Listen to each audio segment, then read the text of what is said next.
সালটি ছিল 2018। ঘটনাটার দিন আমি আমার রুমে বসে বসে টিভি দেখতেছিলাম।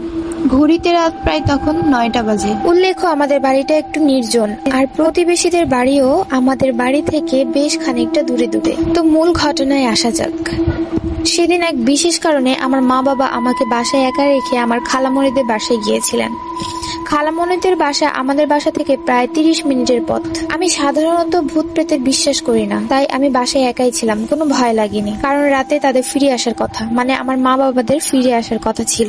টিভি দেখতে দেখতে মনে হলো আমার পাশের রুমের দরজা দপ করে শব্দ করে খুলে গেল। আমি সোফা থেকে উঠে রুমটির কাছে গেলাম শব্দের উৎস খুঁজতে, কিন্তু ওখানে গিয়ে আমার মনে পড়লো যে ওই রুমের দরজাটা তো খোলাই থাকে।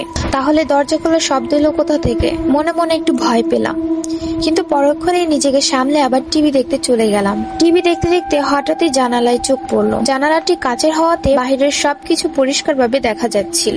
আমি কি ভেবে যেন জানালার পর্দা দিতে গিয়ে দেখলাম একটা কুকুরের আকৃতি একটা প্রাণী খুব জোরে মাটি খুঁড়ছে।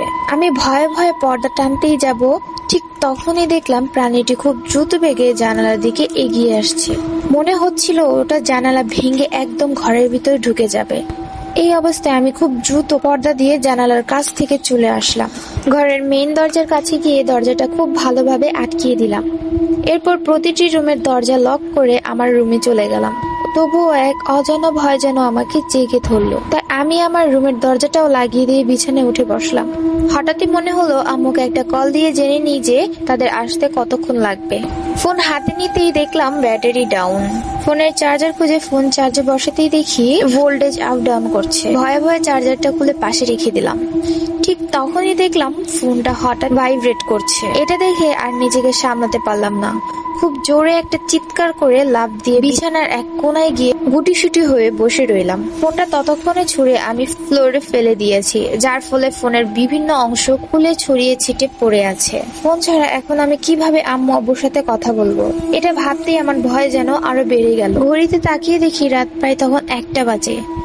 এখনো সকাল হতে অনেক দেরি। আম্মু আব্বু কখন আসবে তাও জানি না। এতটা সময় আমি একা কিভাবে থাকবো? এইসব ভাবতে ভাবতে পাশের রুম থেকে শুনতে পাই নীলি কণ্ঠে কেউ গুনগুন করে খুব অদ্ভুত ভাবে একটি গান গাইছে। কণ্ঠটি শুনে মনে হলো এটি কোনো যুবতী মেয়ে গাইছে, তবে খুব ভারী গলায়। ধীরে ধীরে গানের তীব্র যেন বেড়েই চলছে। কিছুক্ষণ পরে মনে হলো আমার রুমের ঠিক বাইরে দাঁড়িয়ে কে যেন গান গাইছে। আমি একটু মনোযোগ দিয়ে সবটা শোনার চেষ্টা করতে হঠাৎ গান গাওয়া বন্ধ হয়ে গেল। আর ঠিক তখনই মনে হলো আমার রুমের দরজার বাইরে থেকে কেউ খুব জোরে ধাক্কা দিচ্ছে। মনে হচ্ছে আর একটু হলেই দরজা ভেঙে পড়ে যাবে। এই